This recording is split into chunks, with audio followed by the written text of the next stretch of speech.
I'm going to take a couple of cuttings of this lace hydrangea. It's been there for a couple of years. I bought that many years ago now. About 15 years ago I bought that. And it's growing in that pot, and it's getting too big for the pot. So this year, I think I'll move it further down the plot. But I'm going to cut it back, and I'm going to try and take a few cuttings off it. It might be the wrong time to do it, but it's worth a try, isn't it? Right, well here's the lace hydrangea, and here's the ordinary hydrangea as I call it. It's obviously got another name, but that one's pink and that one's pink as well. So I'm going to make these. I've taken cuttings of them. I've taken me cuttings, and I'm going to cut just above that bud there, cut it back there. I've already taken two. I don't know if you can see them. I've got the pot ready, so hopefully it'll do.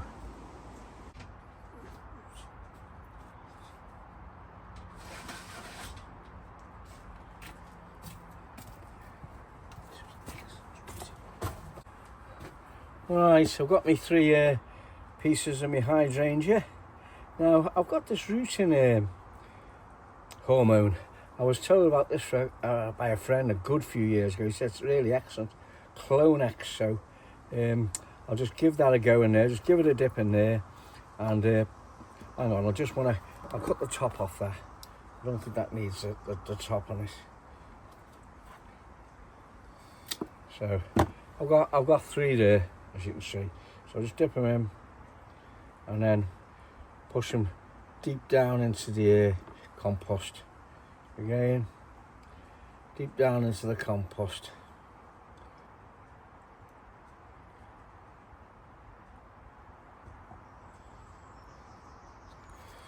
So there's the three of them. Well, I'll bring snappy bags down for me lunch, so that'll come in just handy, I hope. And I get rid of a piece of onion that's still in there.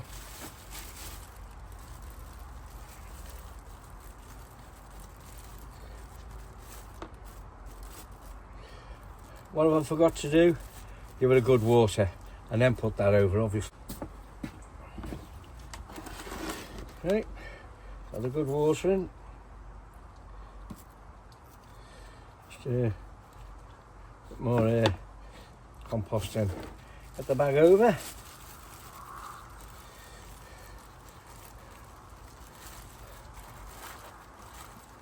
Do it again. Off the market, won't I? So I've marked it up, and I'm going to put a little tag in there so I remember what it is. When it starts coming out, I should be able to remember anyway, but just to be on the safe side.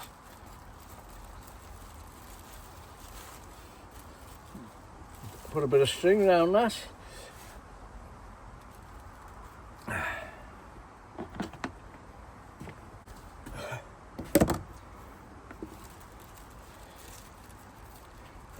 There's his own little climate in there, won't he?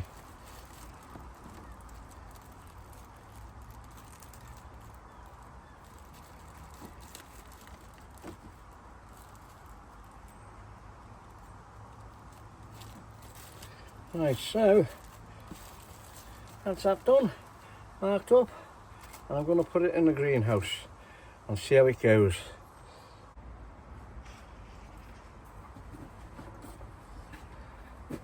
Well, that's the second lot done. This bag's not so good as the others, but it's the only one I've got down here. So I'm down on the allotments, as you can see, so I'm doing it down here, not at home. So I'll leave them in the greenhouse down here. Won't bother with take them home. And so a little climbers again, so we shall see what happens. Right, well, I'll put them in the greenhouse. To the back of the greenhouse here.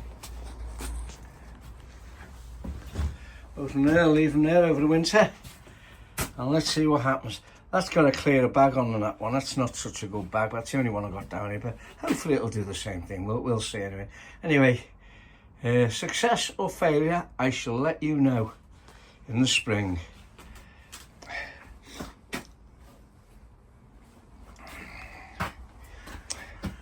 I acquired this stuff off somebody. It's called cocoa, canna A and it's canna B, and you mix them together. So I'm going to give that a go. I think this come from, you know, these ones that grow this weed, and this fella had to clear the place out, get rid of all the bloody stuff because he'd been caught. So he was just he was dumping it. So I said, I'll have some of that. It'll do for the allotments. I've cut the hydrangea right back, ready for it to move. I know I'm going to get told it's the wrong time of the year, but it's in my way there. It's got to be moved. It was blocking all the light on this plot here, so it's getting moved to a little space down there. Just on that little patch there, that's where it's going to. Just collecting the leaf mould, which we can, it's just on our pathway, there's tons of trees here.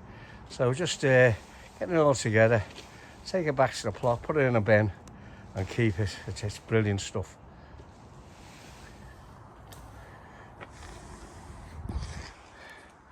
Here's my barrel load there.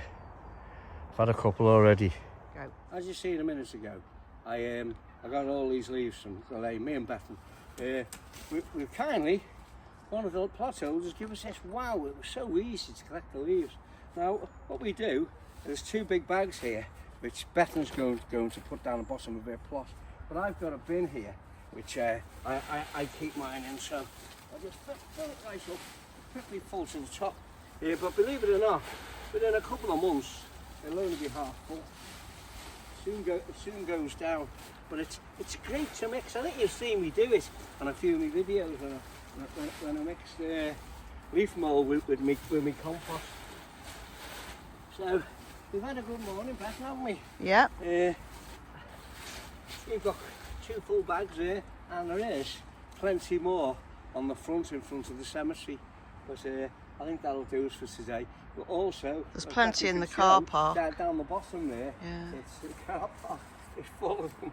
But the reason we do the lane is because people are coming up and down the lane, the cars, and people walking on push bikes, so they could slip. So we've cleared it for our own benefit. As you can see, we have a lot of oak trees here. A little wooded area over there, which we try and keep wildlife friendly. So consequently, we have a lot of leaves falling on the car park. So Al's using this special gizmo that was given to us, and it just shows you how easy it is to get all these leaves up.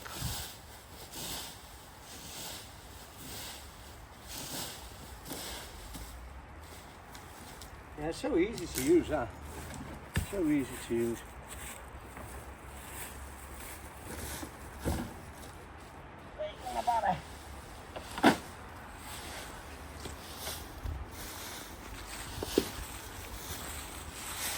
I'm getting a bit tired now, so I think it's time we put the bacon on anyway, isn't it, Al? Yes, put the bacon on. That'll do me. There's all my leaf mould, and he's been in that bin there. That now is full to the top. You can see how wide. I've got 4 bins there. That wood's got to be burnt out the way. The last 2 are just my compost, but in this one I've always had my leaf mould, and that's absolutely full at the moment, full to the top. Well, the other year I found a hedgehog in it, so I had to leave it for a while. So, a bit of the wildlife, a bit of warmth in there for them, would imagine. Real 14th of November. Real frosty morning this morning. Suppose how Alfie out. It's about 7:15. So you can see what it's like at the moment. There's another dog coming the other way. Yeah. So it's about 7:15, as I said, and you can see how frosty it is. I just want to take Alfie every morning, just go for a walk, take him a walk down here, see the frost. You can see it down there. Come on, Alf. Well, there's one good thing about being retired. You can just think, I used to get up myself at this time. I'll be getting ready to go to work. It's nice now to take Alfie out, go home and have me brekkie. Which I'm just about to do now. Get home, Kettle on. I have me porridge. A miserable morning this morning. As I was saying earlier on, me taking Alfie for a walk. It's a bit later now. I've had me breakfast. I just thought to show you this. You can see this from my window. It looks really, really colourful for this time of the year. Anyway, my greenhouse is all tucked up away now, and I've got a small little heater on in here, and it comes on if it drops below 6 degrees, which it did the other morning. My God, the other morning I got up. It was earlier. I got up about 6:15, and I went out, and the window of the car was just totally frozen, really thick ice on it. Within an hour it had melted, but it shows you how it drops in the night, the temperature. Anyway, let's get back inside and have a cup of tea and a chat. Ooh. Nice cup of tea, as I said. Can't beat a cup of tea, can you? Eh? Refreshing. Right, well, I just sort of let you know, the Gallivant Gardeners, me and Bethan, we're off to Whitby this weekend. Tomorrow morning, to be precise, which is Friday tomorrow. So we'll go for Friday, Saturday and Sunday. Now, I've heard a lot about Whitby. I mean, it's a beautiful place. So I'm looking forward to going there and seeing it.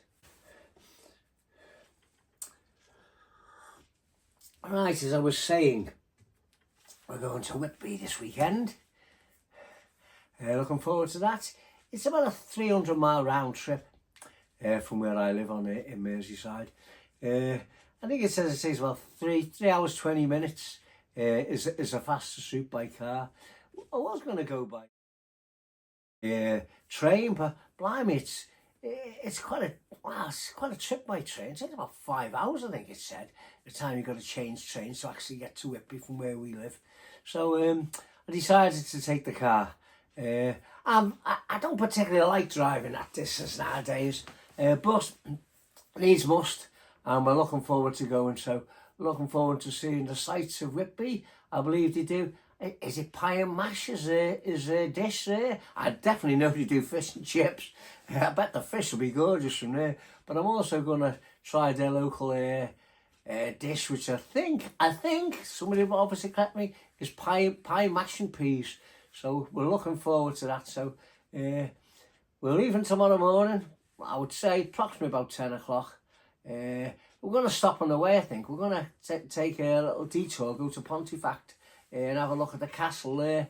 It's not too far out the way, so we'll start. That's like a little bit of a stop for us. Have some dinner there, have a look around the castle, and carry on up to Whitby. Whether we do that or not, it'll depend on how the traffic goes. But anyway, looking forward to our trip to Whitby. So I'll do a little video on that for when we get back and let you see how we got on. I hope you're going to enjoy it. So I definitely hope I'm going to enjoy it, me and Bethan.